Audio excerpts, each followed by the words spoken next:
Hi, everybody. It's Lynn Louise Wonders here again, and today I have a special guest. This is Heather Branham. She's an LCSW, and she's in private practice in Asheville, North Carolina. And Heather had posted something on Instagram that I found very interesting. She was talking about minority stress, and she has a special population that she works with.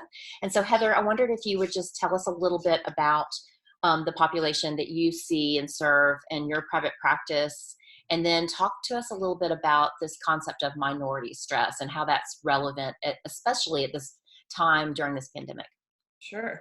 Well, thank you for having me on this platform. I really appreciate it. And the work that I do, I have a private practice here in Asheville, North Carolina, and I work primarily with folks who identify as queer and trans. So transgender, non-binary are some of the folks that I work with. I work with folks around a range of issues related to gender and sexuality. And then sometimes I work with folks who hold those identities, but that's not the most relevant thing they want to talk about in therapy. They may want to be, I do a lot of trauma work as well, trauma and attachment injury. So yeah, that's primarily what I do. I do some training around those issues and supervision and consulting for folks who want to learn more about working with folks around gender and sexuality. So one of the things that I've done a couple, probably 3 interviews with different people around the topic of cultural, racial diversity. One interview that I did was with another therapist who works with child clients and adolescents who very similar population that are in her practice. They're struggling with gender identity and all of the things that go around that. And so I wanted to talk with you because you had mentioned in the post about minority stress and this concept or this word. How would you define minority stress? Yeah, so minority stress, the minority stress theory emerged in the 90s, I think, late 90s. So it's not necessarily the terms that I would use now. I would talk more about systems of oppression, people who are marginalized or have marginalized or oppressed identities. But minority stress theory as a theory is something that I learned about early in my work and use as kind of a framework for understanding the work that I do. So the idea is that minority stress theory talks about how social stressors, including those that come from discrimination, microaggressions, things that we experience in terms of oppression, that those become chronic stress and impact our physical health. Yes. And so as, we think sometimes about stress as just sort of like, oh, we need to be better at self-care, or we need to be better at boundaries, or we need to sort of manage our stress. And for folks who are living under systems of oppression, there's a different conversation about what that looks like to resist stress, right? And so minority stress theory talks about how folks who experience oppression internalize that sense of stress in their bodies, and that it actually, over time, makes us sick. Yeah. And that's, I think, part of what we're seeing. So the post that I wrote was, I had started hearing last week, the week before, related to the pandemic, this conversation about the fact that people of color, specifically Black and Latinx people, are experiencing higher rates of infection from coronavirus and higher rates of fatality. And it occurred to me as I was listening to that people might be taking that information in lots of different ways and making sense of it in different ways. And the way that I make sense of that information is through a lens of minority stress, realizing that the circumstances of life for people of color in this country is stressful, and that impacts their physical health, and that leads to these underlying conditions that we're hearing about that increase the severity and the fatality rate for COVID-19. Right. And so this is something that was, obviously in place. It's been in place for a long time. It's happening and for a long time. And I'm just wondering about during this time with now that we're all under this pandemic situation, it's is happening to everybody, but it's impacting some people more than others, like you're talking about Yeah. here. And I'm curious as to how we as clinicians can expand our sensitivity to this, and how that might translate in terms of the services we provide, or I'm just wondering, like, how can we do better? How can, Yeah. more we know, the more open we are to learning new information and having that lens to look through, the greater the chances are we can be of better service. So I'm just Mhm. curious what your thoughts are on that. Yeah. So I think that, yes, you're right that this is not new. These health disparities that we're hearing about, they're just sort of, this pandemic is exposing so much of what doesn't work in our culture and the way that we've set up our society. And this is just one symptom, racial health disparities and of widespread oppression that folks experience, that people of color experience in this country. And I think one thing that clinicians can do is really take this opportunity, folks who may not have this lens, to really educate themselves about why this is an issue and educate themselves about the dynamics of oppression. So folks who have been maybe shielded from that reality through their identities that carry privilege. We all carry identities that either are privileged or oppressed, and we can carry both at the same time. And but if our privileged identities have kept us from accessing this information and knowing about this, I think the first thing that we can do is just educate ourselves about this reality and not let this moment sort of pass us by without learning more about what's been happening for a long time. So that's one piece. I think it's important for us as we're working with families to be aware of the systemic factors that are impacting them. So a lot of times when we talk about, in trauma trainings that I do, or that I take, I hear a lot about, family of origin issues and like things that sort of impact us in terms of our trauma history. And one of the things that's often left out of those conversations is the systemic factors that can lead to trauma. And so learning more about that, paying attention to that and how that might impact the clients that you're working with if they hold marginalized identities, how that might impact their, in the pandemic, their experience of financial stress, employment issues, health issues that are impacting their extended family, things like that. The other thing I think is really important to think about is that there is research about factors that positively impact our mental health. So there is research that shows that being in community with people who share your identities, which can be challenging in this moment, but hopefully folks are able to find ways to do that online, can it positively impact your mental health, and improving our mental health can improve our physical health. That's kind of one of the underlying principles of minority stress theory. Defining oppression as an external force is a really important factor. So one of the things that we can do with our clients is, I hear a lot of ableist thinking, what I would call it, sort of thinking that says, I'm not good enough because I don't produce enough, or I'm not doing enough.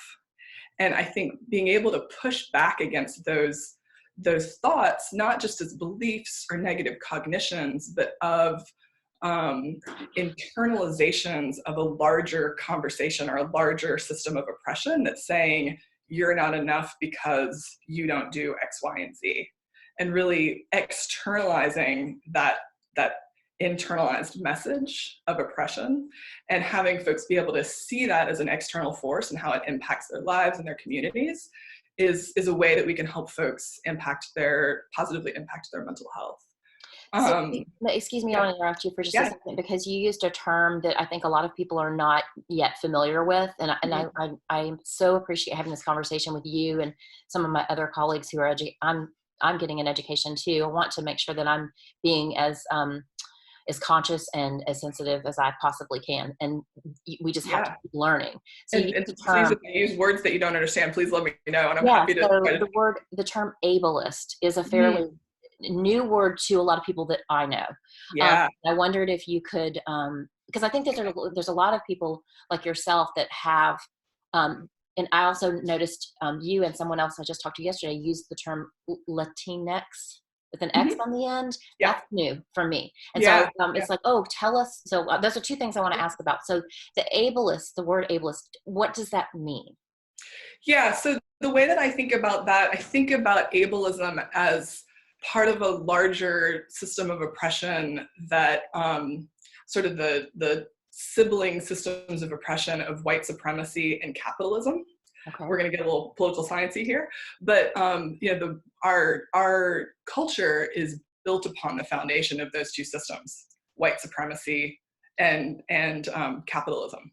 And we can talk about how we benefit from those, whether that's a good idea, we can talk about that all day long. And part of what happens when those systems combine is that they produce messages about our bodies and who we are and how important our bodies are based on what they can produce. And so I think of ableism, and I am not at all the best person necessarily to define this topic, but to define this term, but I think of ableism as messages that say that privilege certain bodies over other bodies based on what those bodies are able to do and So perform. your value is measured by your productivity. Yeah, and my thinking about this comes from disability justice activists and advocates. So, for instance, one person that I look to for leadership about this is Mia Mingus, who's out in the Bay Area, and I can send you some of her information. So there are lots of folks who are doing great disability rights, disability justice work around the country, and that's kind of where my thinking about this comes from. Got it. Okay. And Then so, the yeah, Latinx piece, I want to just speak to that is, that's a gender neutral term. So one of the things that folks are doing, in lots of different places and subcultures is taking words that have been gendered and finding ways to find a gender neutral term. So that's what that is. It's a gender neutral term as opposed to Latina, Latino. right. Latinx is the gender Well, neutral I term. figured, but I just thought that's Yeah, yeah, that's the second time I've seen that in the last 24 hours. And I yeah, thought, oh, that's cool. I want to know more yeah. about We're how doing that all sorts of came good from. stuff. It's just to be sensitive to gender neutrality.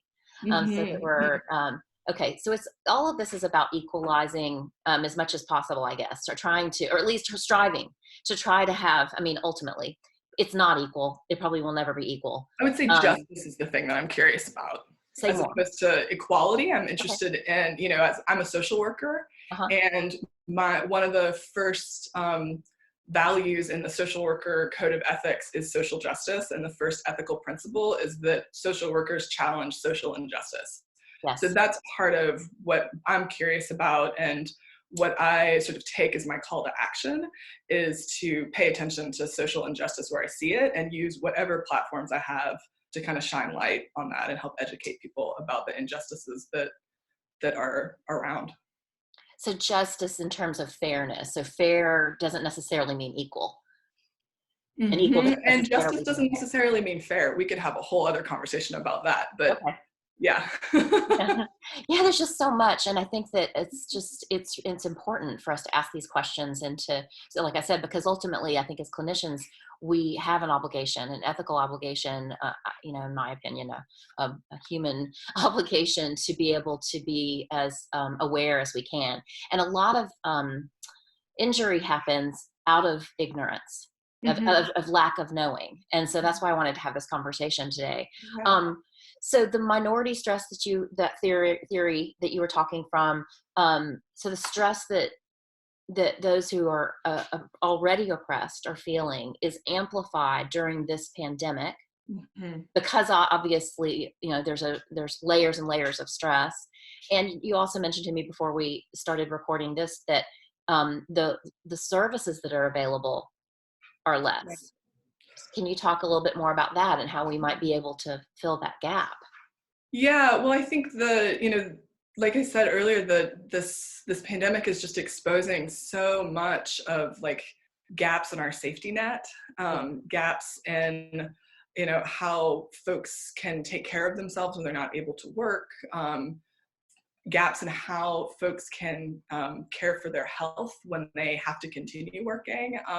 And so I think that and then the piece around resources is that, depending on how folks are accessing care, they may or may not have access to reliable internet. They may not be able to see their therapists or whatever resources they're accessing online. So, one of the things that I have seen around Asheville that has been feels really important is mutual aid efforts. And these are not things that we think of as clinicians as getting involved in very often. We think like we're in our office and then these people out there are kind of like doing things, to help people, and that's great.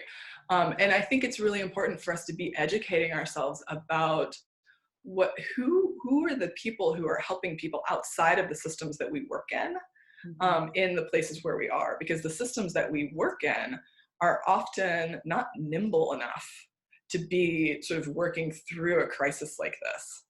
There's too much bureaucracy, there's too much like layers of red tape, there's just not enough. So I think really, paying attention to who in your community are the people who are really on the front lines of providing, basic needs for folks, food and healthcare and housing, attempting to like help people pay their bills in this time, and to be really being in relationship with the people who are providing those services, whether or not the people who are providing those services are hooked into a larger like nonprofit system. This may be a loaded question, so if you don't want to, Okay. you don't want to go here, we don't have to. But do Okay. you ever think that sometimes the ethical, the rules that we have as therapists about our,